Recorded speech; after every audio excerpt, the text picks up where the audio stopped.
Nirmala ji, thank you so much for giving us the first exclusive interview after the budget. You've been very kind to us every year, and thank you so much for that.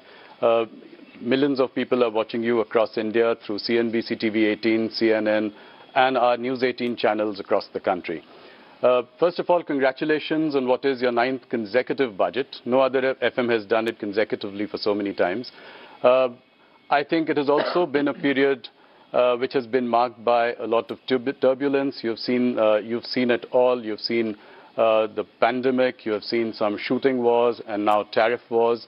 And through it all, you have steered the economy. I think if you look at the bigger picture, a job very well done indeed. It is one of the fastest growing economies in the world, any consequential economy in the world. You've managed to keep fiscal discipline under check. You've also kept inflation well below 2%. So the big picture really looking good. I'll ask my first question, which I always do when I start. If you look at the reactions of the budget, some people have called it a status quoist budget. People have called it a conservative, cautious budget. How do you react to this, people saying no bold reforms this time? Of course, much is there in the fine print, and it is all coming out. The markets have, come back today. So what was weighing on your mind when you were preparing this budget?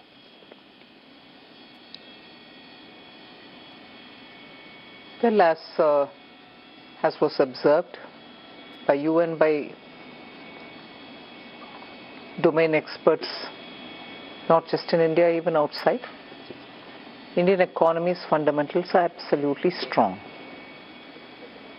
It is the global uncertainties, which of course always every government has faced global uncertainties of different order, different level.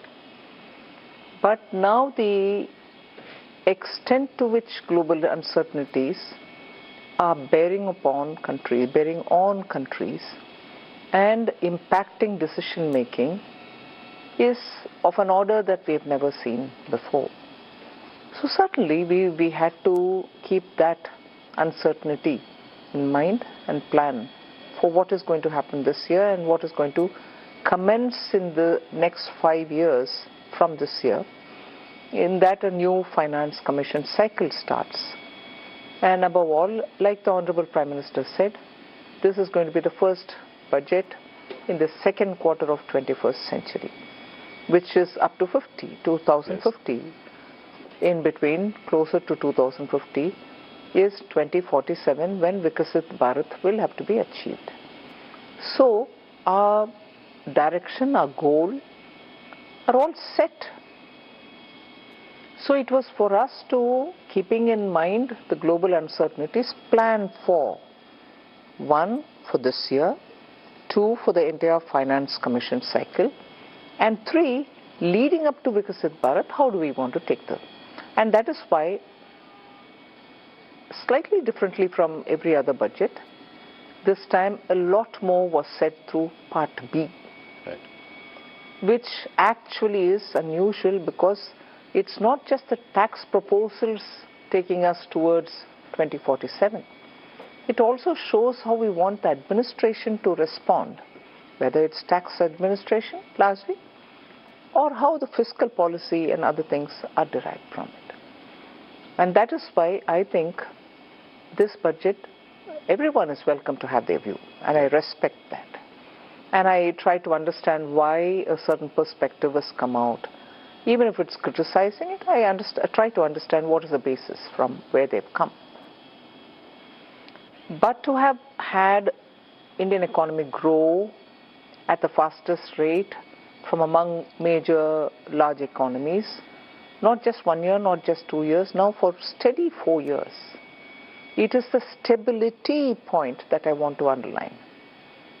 Prime Minister's political stability because he's in the third term. Yes. And also his understanding of how you respond to business has remained the same always. We have to be receptive, we have to enable, we have to remove we have to extend the red carpet but remove the red tape simultaneously, and ease of doing business. These are consistent policies. Tax certainty bring stability for businesses have been the core beliefs. It's almost a code for him. And that is why, remaining in his third term, he has given the message of stability through this budget. Just one last line on this particular observation is stability and also making sure businesses are able to do business in India at a time when global uncertainty is making decisions difficult for even businesses from outside to come into India. So we are clearly projecting India as a place where businesses can be done, and the large Indian consumer market will have to find its own higher levels of achievements, so opportunities for them. So that is, I think, therefore, this message. So vision, searching for vision, or saying this budget has no vision, is, I think, not understanding the perspective with which we're coming. And one last point here. Budget and aside from budget, reforms continue. We've done several reforms, not through the budget, yes, but yet outside of it through the year. Yes. That is why the expression reform expresses. It is continuing to move and move at a good pace. So not just the budget, please look at the performance. No, you have done that with GST rationalization, which was outside the budget, a bold reform there. I think there are reforms here as well. What would you consider as some of the signature highlights of this budget? The customs overall, several of them have been mentioned in this budget, but there are several which couldn't be mentioned for want of time, and also the fact that there are few more which will carry on further. So the complete overall of customs is a major signature, and of course as a reform that. But looking at the frontier areas, investing in them, promoting R&D. So you're projecting a nominal GDP growth of 10%. What is your outlook for inflation and your estimate for the real GDP in 26-27? I think we've indicated it very clearly in the budget. I'm very sure that inflation will remain within the tolerance band, and therefore inflation doesn't have to worry us much. And everything therefore looks at it from the point of view of if there is a deflator which is going to remain low and stable, it will have an impact on your estimates. Yes. No, if you look at the GDP growth in the last 2 quarters, 8% has been impressive. Do you think that we can sustain this like China did for many years, an 8% growth? Do you think India can do that in the longer term to be able to grow at the clip that we are hoping it to achieve? Yes.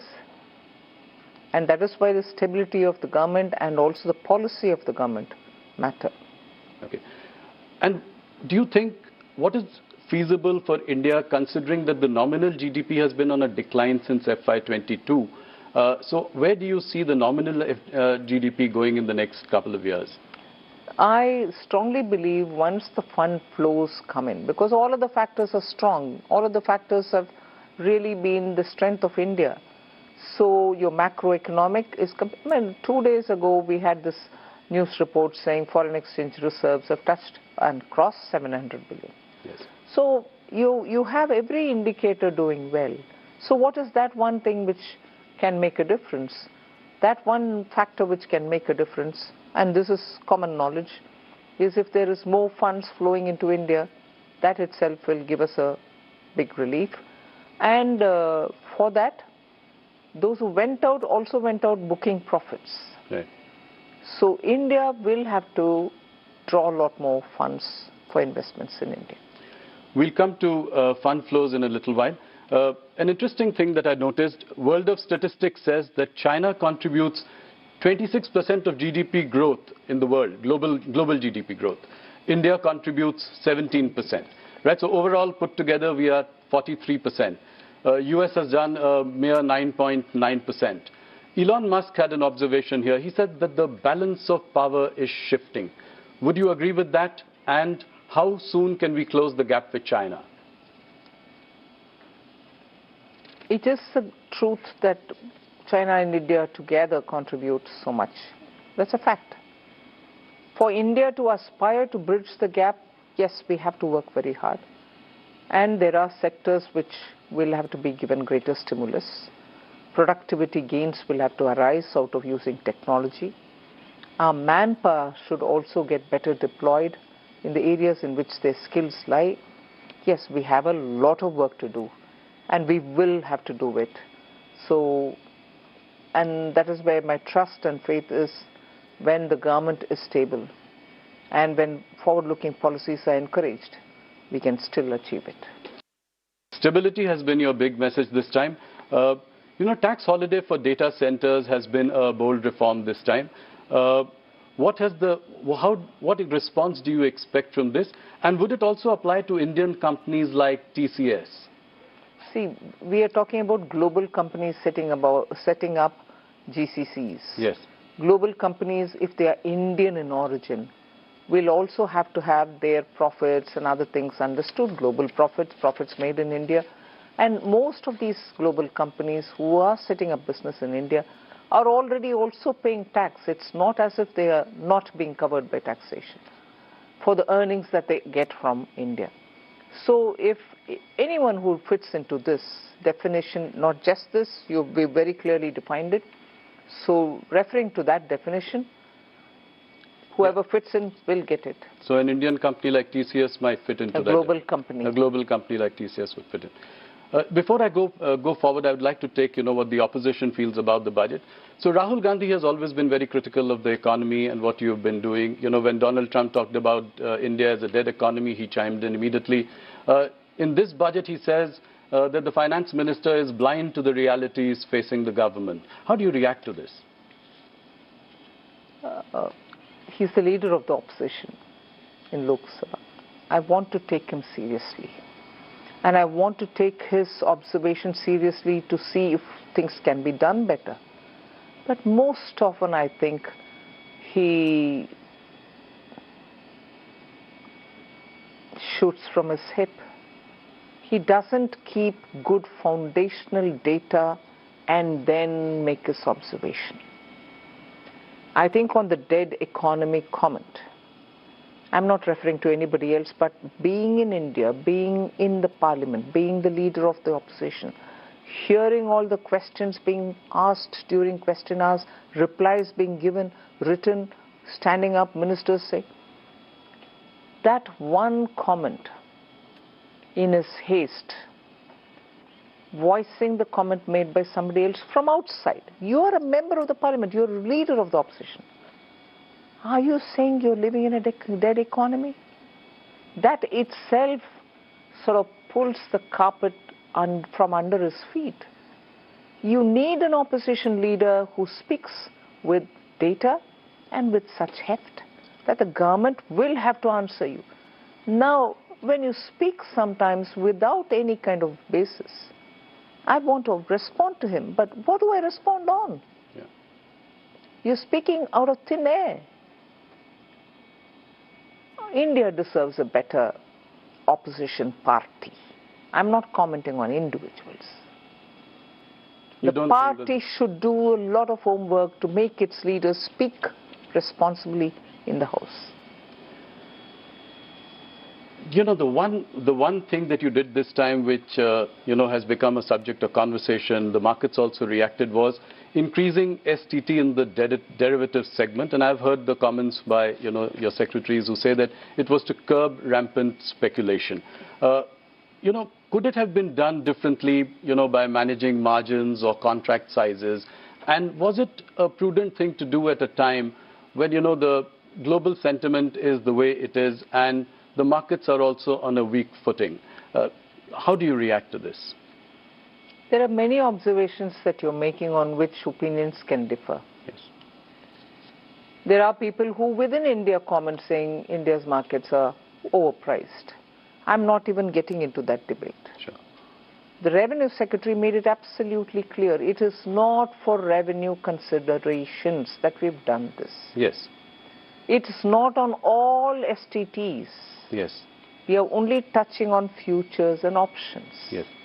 Cash is not even touched. No. So it is the speculative tendencies. And in fact, the Ministry of Finance has received several parents, elders who call us and say, are you going to sit and watch people lose money? And one of the studies showed that 90% of people who've gone into futures and options have lost money. Yes. Of course, the market regulator will also do his or her bit. The institution will do its bit. So we've only tried bringing in a deterrent where speculation is rife. We are not touching the market. Other STTs are not being touched. No, thank you for that clarification. Let me ask you a slightly directional question. Whether it is long-term capital gains or short-term capital gains, in the last few years they have only inched up. When, most of the other taxes have really gone down. So how do you, I'm asking you from a broader perspective, as the finance minister, how do you see this pan out over the years? I don't agree with you when you say it's inched up. Yes, it has gone up or it is rationalized so that all asset classes can be treated equally. Right. And that's the logic and reasoning behind that particular rate change. Right. It wasn't done with an intent of earning out of it. But the disparity and the differential couldn't be sustained. So we had to rationalize it. And in fact, after that, we even gave that option to say, you choose which one you want to have. Right. I remember standing up during the government amendments time, the finance bill passing time. We brought in that flexibility to the people who felt that they were, shortchanged. So that was rationalization. That wasn't for kicking up the rates. So you think that the current rates are comfortable and... The stable approach towards tax incidence or keeping tax incidence stable, yes, has always guided us. Let me move to something else, which is that RBI has reduced benchmark repo rates by about 125 basis points since 2025.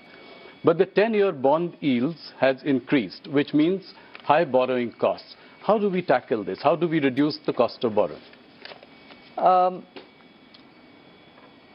think we are very conscious that yields are going up. Again, without shifting the blame or the responsibility, it is dependent on so many different factors. Yes, crowding in is one of the things on which the market gets heated up and yields can go up. But it's a fact that given the levels of developmental activities which all of us want to ramp up, both central government and state governments, going to the market is one way of raising your fund.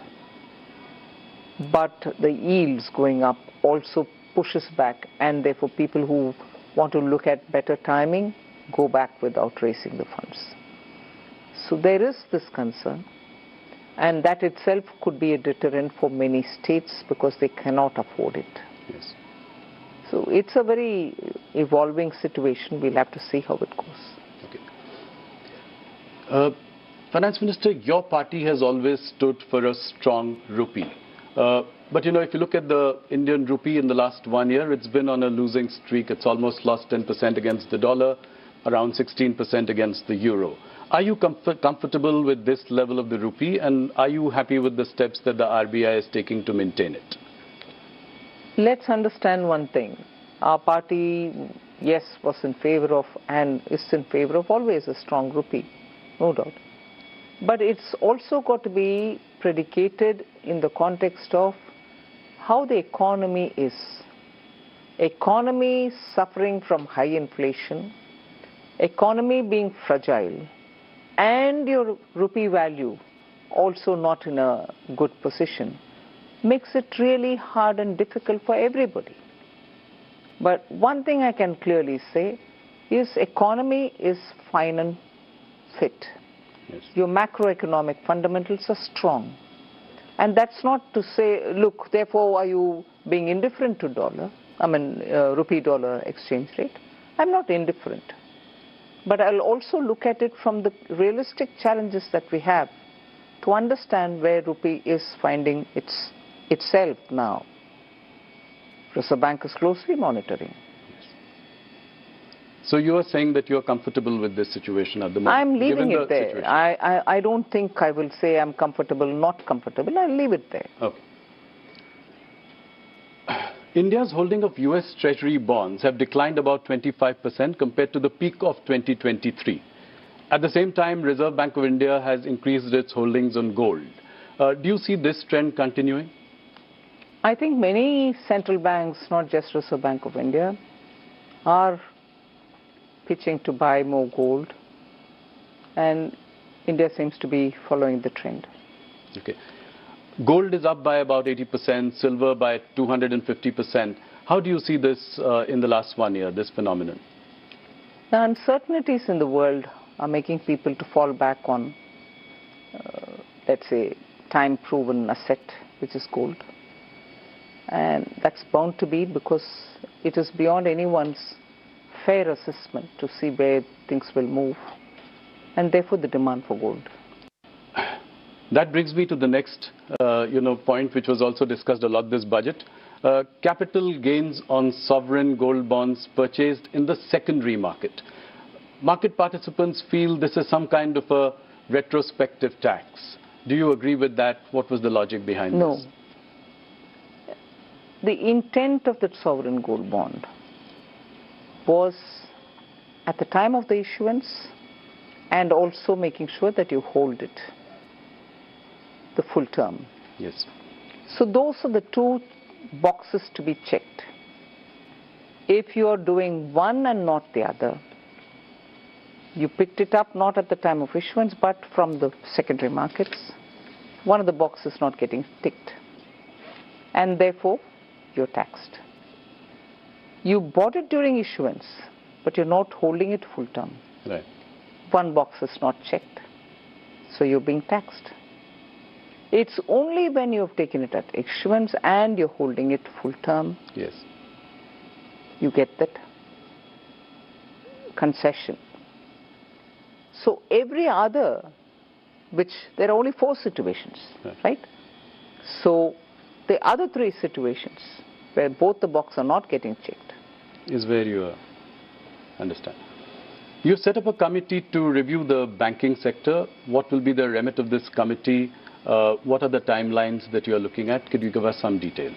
I've not worked on the TOR yet, okay, but the broad intent was that towards Viksit Bharat, there couldn't be better time for us, especially now when the bank's health is very good. We would want from that strength to understand where we can go and how do we go, which is the path that we take to go there. So that is where we want that committee to work.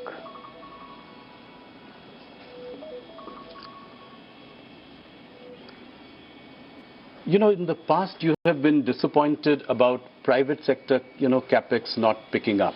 This has been, you've said it in a couple of meetings, you've said it in our interviews as well. Do you see an uptick now because of certain reforms that you have introduced? I see some green shoots. I think it is the situation is improving, and I have reasons to believe that private sector investments will only grow.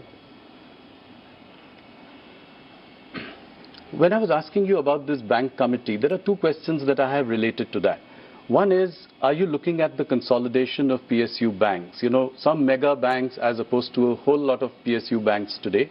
And the second, would you allow conglomerates, Indian private conglomerates, to get into banking? That's for the committee to tell me. Of course, I've told you that the terms of reference is not made yet. But obviously, when you're looking at banking for Viksit Bharat, banking sector for a Viksit Bharat, there are many core such issues which the committee will have to look into. We'll wait and see what they have to say. It may not be right for me to give my view and preempt what they're going to say. But about the PSU banks, directionally, are we in that direction? I mean, there are far too many of them. and a consolidation of some kind might lead to bigger entities which may be more viable? Let's wait for the committee to say. There is a need for India to have more banks, better banks, bigger banks, whatever. The committee will have to have its mind said. One more interesting question I have, that you'd announced 7 new high-speed rail corridors in your budget.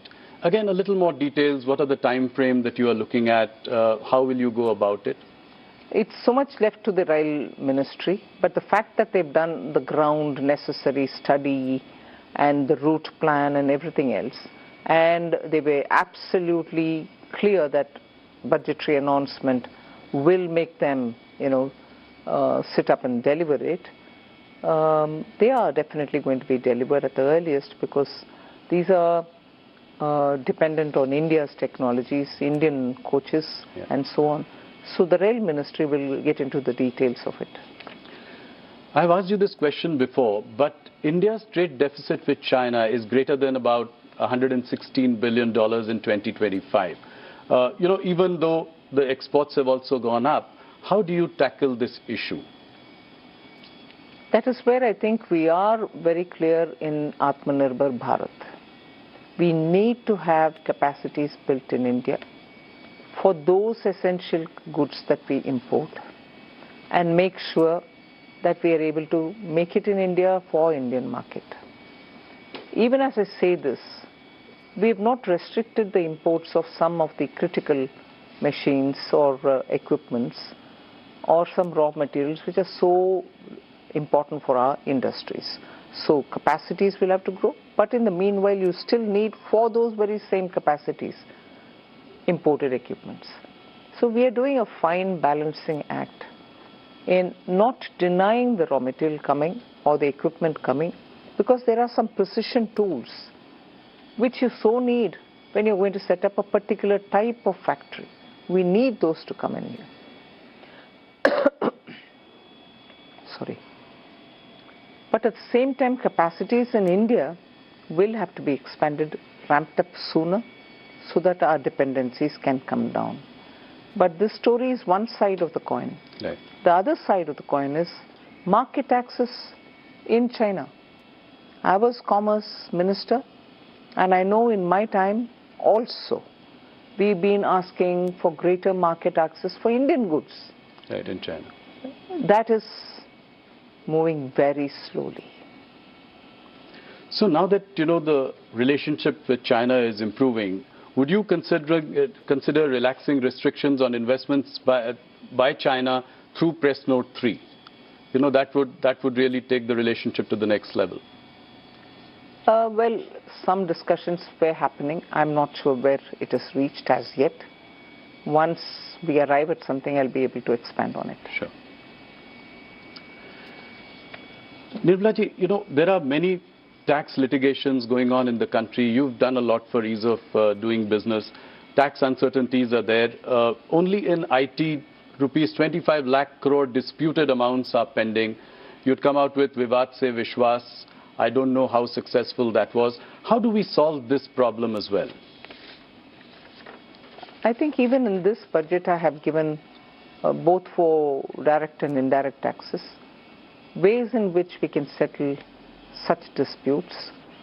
Even in the last budget we had made very clear that in some cases where the department, the board, does not have to go appealing against a verdict, we should sit back and say, no, we are not appealing. One level of the court has decided, we go in favor of the SSC. So the approach should have to be more to settle and not pursue further. Yes. And that is today's understanding in both the boards. And I'm so happy for it, because now therefore most of our measures are in that route, that we don't go appealing just because we want to earn a few hundred more rupees. Okay. Nirmala ji, disinvestment target is something that is missed almost every year in the last few years. This year also you've taken an ambitious target of 80,000 crore for the coming year. How is it going to be achieved? I've heard, your press conference where it was discussed about IDBI. But what about Shipping Corporation, BPCL, BMEL, Container Corporation, and so on? Can you give us some broad roadmap on the way I'm forward? not repeating my answers, but I also want to underline the fact that when government has decided in the cabinet that a certain number of disinvestments will have to happen, it's a duty to honor it. Yes. We will never be able to bypass it and say no, unless the decision itself is changed by the cabinet, and no decision has changed till now. Earlier it was, at least a few years ago, it was COVID affected market, economy reviving market, so we had to be cautious about going to the market when it is not so suitable and so on. But I'm very clear that I will be focusing also now on disinvestment, having given quite a few concessions in direct taxation, having been given in GST indirect taxation. My revenue also will have to be looked at from the point of view of what I'm going to get out of disinvestment. Yes. So it's not to say that I didn't give the attention earlier, but the earlier attention was circumscribed by the fact that we were facing COVID, or we just came out of it, or the situation in the market is not. And some sectors do well, and therefore you can take them forward faster. Yes. Some others take their own time. But we will be going ahead with. So this time it's a very decisive mandate to go for. That's right. And you're very confident of achieving the number as well. Okay, that's good to hear. You know, this budget has also given a big fillip to AI, and I would like you to spend a little time trying to help our viewers understand the rationale behind it. The Eco Survey does point out to an AI bubble building up in valuations. So in that backdrop, what are we planning to do? How do we take this forward? The government's interest in bringing AI is to improve productivity. Large-scale production benefits when you have AI influencing. Small-scale companies, MSMEs, in some sectors will benefit with AI. AI also is now so much sought after from the point of view of the orange economy. Yes. AI now has become part of every office. I've said this before, that in income tax and in GST, using artificial intelligence, deep tech, we are able to detect and see the money trail where we need to chase. Physically, manually, without technology, it would have taken years for us to find the money trail. Whereas now, you go on this AI, you are able to get the entire web before you of who's going where, from where to where money is being sent, and so on. So if that is the case with income tax, that's the case also with rural technologies, with agriculture, with, surprisingly, even in animal husbandry, crop intensity, and then you're able to predict what will be the crop outcome and so on. So every department is today moving to use AI. Now, that's not displacing labor. It's creating more job opportunities, but job opportunities for those who are trained and skilled in AI. And that is why in this budget, you see that we are listing out ways in which we are going to bring in technology into schools, into colleges, so that they will be able to come out and be an entrepreneur or set up a business to say, you want some AI solutions, I can give you. Sure. We are doing that as a pilot now in 3 states at the ITI district level. In the age-old ITIs, where students went and learned some technology, they don't become engineers, but they do get a diploma. Used to be the world earlier. Now we are upgrading all these district level ITIs with the central government's money and making sure that master trainers are sent to all the districts, students are brought in, they can have the AI training and therefore be ready for the market. Just as the last budget and the budget before, we had set up institutions of excellence for AI in agriculture, AI in health, AI in cities building. Let me move to some political questions. And before anything else, this time people said there were not much mention of poll-bound states in your budget. In fact, you know, the governments in Kerala and in Tamil Nadu have reacted and said there's nothing in it for us. M.K. Stalin has said that, you know, Tamil Nadu has been snubbed by you. How do you react to this?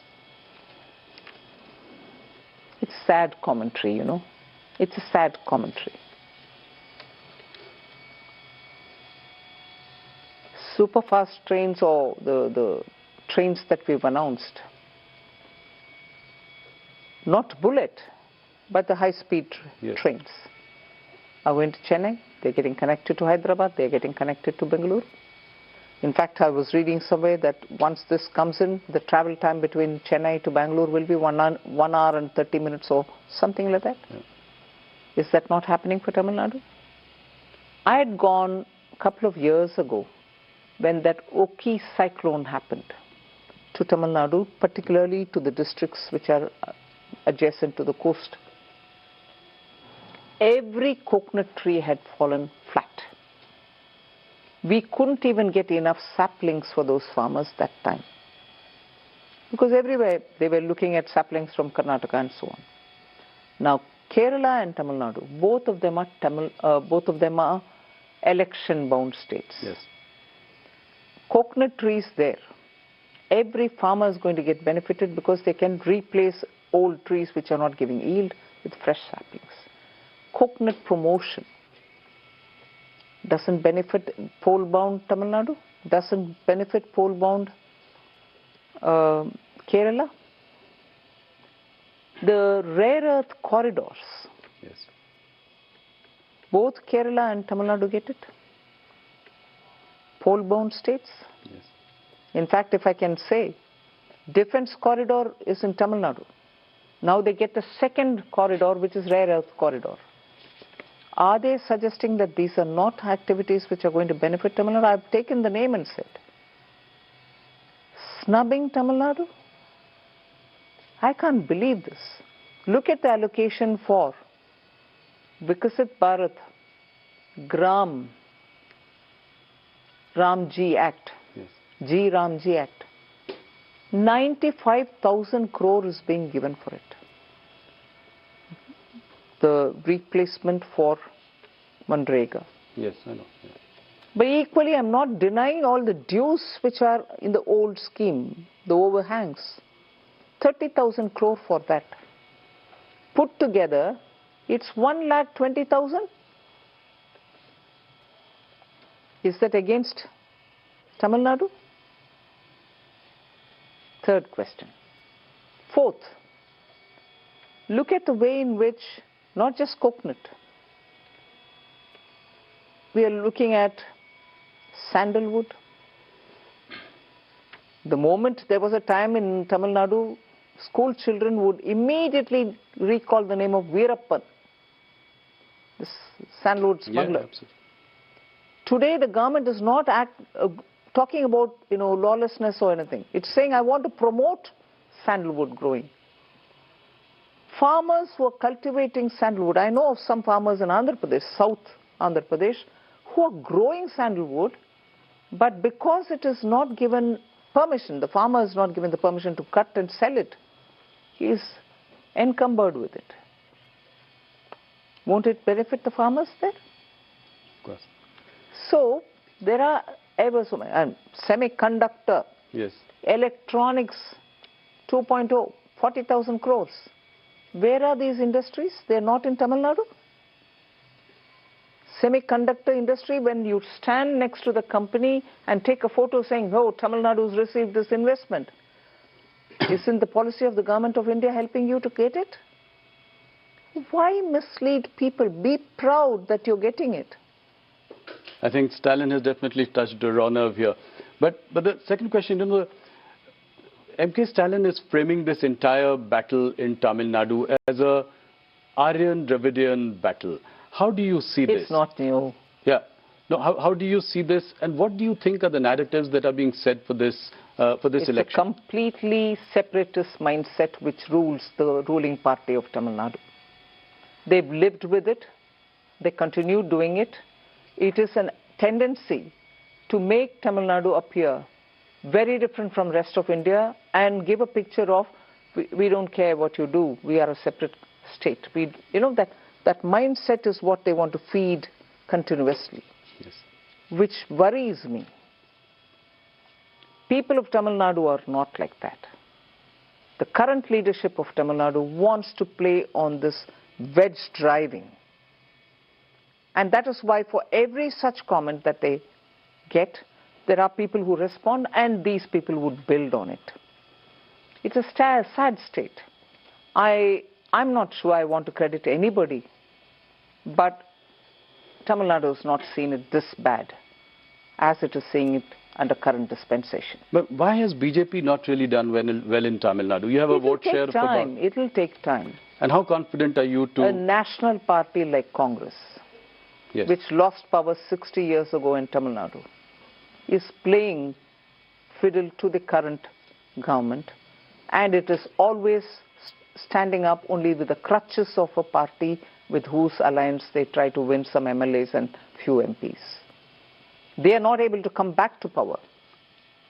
Whereas Tamil Nadu was never under BJP, we are now trying to serve the people and enter to win some seats, and also now we hope we'll be able to, the alliance will be able to form a government there. How big is the Vijay TVK factor in Tamil Nadu? DMK is saying that, the Bharatiya Janata Party, the government is coercing, harassing Vijay to join the NDA so that they can... Who's saying that? Stalin and, DMK. I mean, they are saying that, they are trying to CBI raids on him, his films not being released. How do you see this? Is he that big a factor in this election? If anybody who's got to be afraid of a factor who's big and who's worrying, is the party which is in ruling. So why should we be upset about, if he's a threat to the ruling DMK? I don't need to be worried about it. But if he's on your side, then it can make a difference. That's a different story. So DMK being worried about Vijay, I can understand it, because Vijay on the one side, either with or without us, the ADMK alliance, the NDA alliance, now very strong, also coming up, are all making DMK, although they are in power, completely insecure. That is why you find all kinds of freebies being announced even now. If you've been in power 5 years and you've governed well, whereas I would allege that they didn't govern well because lawlessness, drugs, like never before in Tamil Nadu. But if you had governed well, and that's what you claim, why would you want to throw all these freebies now? But is the BJP worried that, Vijay could come together with Congress? They are both making overtures with, to each other. So is that a worry that, that could be a formidable combination in Tamil Nadu? Where's Congress in Tamil Nadu? Despite the crutches that they're holding, the DMK crutches that they're holding, where's Congress? And today it's a divided house. Congress in Tamil Nadu is a divided house. Let them make up their mind where they want to be. One group wants to go with TVK. Yes. And the other group wants to remain with DMK. They've embarrassed themselves by wanting to be there, reap benefits there, but yet wanting to go to a new alliance. Haven't they messed themselves up? But do you think Vijay is the X factor this election, and is he consequential this time? Only the election can prove it. Okay. Thank you so much for taking so much time and answering all our questions. It was indeed a pleasure talking to you. Thank you, and look forward to the next interaction. Thank you very much.